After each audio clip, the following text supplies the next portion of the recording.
Welcome to another video with Invest with the Doctor. Anybody paying any attention knows that gold is setting records. This year it has been outperforming stocks generally. Gold has been making record highs. If conditions remain the same, gold is on track for its best return since 2010. According to the recent World Gold Council survey released in June, 29% of central banks plan to add more gold to their reserves in the next 12 months. This means there are plenty of reasons to believe this gold bull still has plenty of legs and the prices are going to go higher going into the next year. My previous two videos, I mentioned gold in the first video and then gold and silver buying from companies. And this video is more about paper gold or gold ETFs, exchange traded funds. A little bit of disclaimer again, the thoughts that I'm presenting in this video are my own. I'm showing you my research and what stock or commodity I find useful to buy. Please do your own research and see if this makes sense to you as well. These are free videos on the internet. I'm not in any way affiliated with any of the ETFs or companies. I don't have a crystal ball which will tell me which way the price is going. I'm just doing my research in my spare time and presenting it to you. And then you can do your own research to see if it makes sense for you to buy the commodity or stock. How much you buy, when you buy, and how much you spend on each of them is entirely up to you. I'm not a financial advisor. I don't know your circumstances. So I would suggest that you do your own research before you spend any money on any of these ETFs. If you like this video, please like and subscribe to the channel, as I will be making more content like this in the coming few days and weeks. Now let's go on to gold ETFs.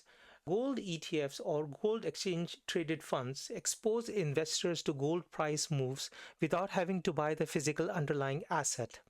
Gold ETFs are typically structured as trusts. These funds hold a certain number of gold bars for each of the ETFs issued.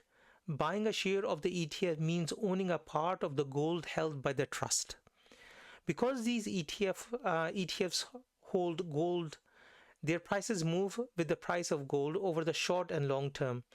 However, minor tracking errors sometimes occur when the ETF price deviates from its reference asset.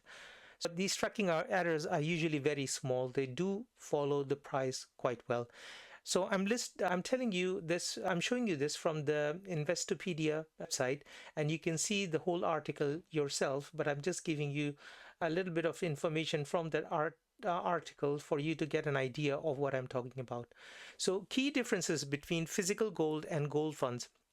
Physical gold, basically the government mints, private mints, precious metal dealers and jewelers are the ones who buy and sell these things. You need to store the gold in a secure place, such as in a safe, and insure it. This can be very expensive, especially if you hold a lot of it. Now, the liquidity, it's generally easy to sell gold. The market is liquid and there are always buyers. The amount you get mainly depends on the price of gold in that moment. So this is physical gold, as I mentioned in my previous two videos. Gold fund, what we are talking about today, the gold ETFs or the paper gold. Basically, you buy and sell on the stock exchange. So you don't have the ownership of the gold itself. The fund takes care of everything on your behalf, although you do pay an annual fee to cover its expenses. ETFs trade like stocks. You can sell your shares throughout the day, and bid and ask spreads are often quite narrow. So you can buy and sell quite easily, just like you're buying or selling a stock. The value is based on the price of the ETF itself. Is gold ETF as safe as physical gold? Now, Investopedia is saying a gold ETF should be as safe or safer as physical gold. The gold is stored securely by those specializing in the industry and insured in case something happens. Exiting the investment is also easier, as shares can be sold quickly on an exchange, and this can be done 5 days a week when the stock markets are open.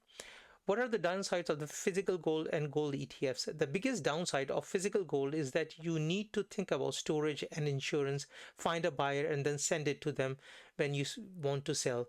With ETFs, many of these tasks are taken care for you. Here, off for you. Downsides of gold ETFs include exposure to the counterparty risk, annual fees, and the possibility the funds fails to properly track the price of gold.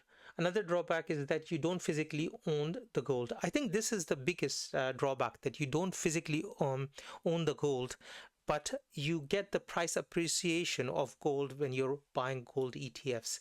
So I think this is one of the main reasons to go for the gold ETFs. I find them more useful than buying physical gold because you can quite easily, like a stock, sell them and buy them.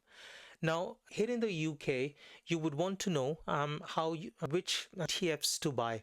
So the first one that I use myself is this one here. Is the ticker is SGLN. SGLN. So this is iShares Physical Gold ETC. Now they've mentioned the word ETC and not ETF. Let me show you why. So this is another article from the Investopedia website, and it mentions that ETCs are an exchange traded commodity, and it's traded on the stock exchange like a stock, but tracks the price of the commodity or the commodity index. This allows investors to gain exposure to the commodity markets without buying future contracts or the physical commodity. In that sense, ETCs have a share price that moves up and down as the price of the underlying commodities fluctuates in value.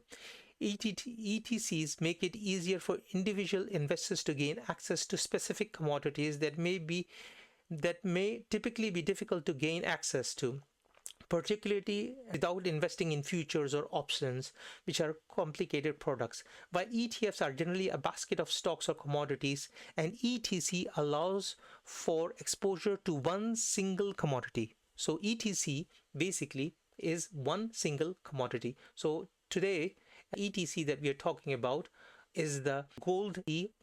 Ticker for it is SGLN. The other one that I like, so this is iShares Physical Gold ETC, which you can get on your app if you're investing with any of the brokerages here in UK. Other one is that is commonly used, and the one that I use is ticker for it is SGLD. SGLD. This is Invesco Physical Gold ETC. So both of these you can easily trade on your app. Now let me show you the chart for both of them. So the first one, which was SGLN, let me show you on, this is LN. So the ticker is here. You can see SGLN basically, and this is the chart of the SGLN itself. This is the weekly Heikin-Ashi candles, and you can see the 21-day is above the 50-day, which is above the 200. But at the moment, the RSI is in overbought conditions, even though the MACD is positive. So I wouldn't really jump on to buy at the moment. Maybe I might wait for a little bit of pullback before I buy. But here it is, and now you're aware of the ticker for it, which is SGLN. The other one, Invesco, is here, and it is SGLD, which is the Invesco Gold E. You can see the price itself, it's been rocketing upwards. Pretty similar to the previous one that I showed you, which is the SGLN. This is because both of them are actually tracking the price of gold, so they are pretty much similar. So that's why the chart looks similar as well, because that's what they're trying to do. As you can see here, it's also in overbought territory, even though MACD is positive. So this might not be the best time to buy, but then you're aware of how to buy gold when you want to, as the markets are going to go higher in the coming few weeks, months, and definitely going into the next year and possibly the next year as well. Usually gold bull runs last for years. So this is something to be aware of. And now you know how to be able to buy paper gold. If you found this useful, please like and subscribe to the channel so that I can make more videos like this. And as always, thanks for watching.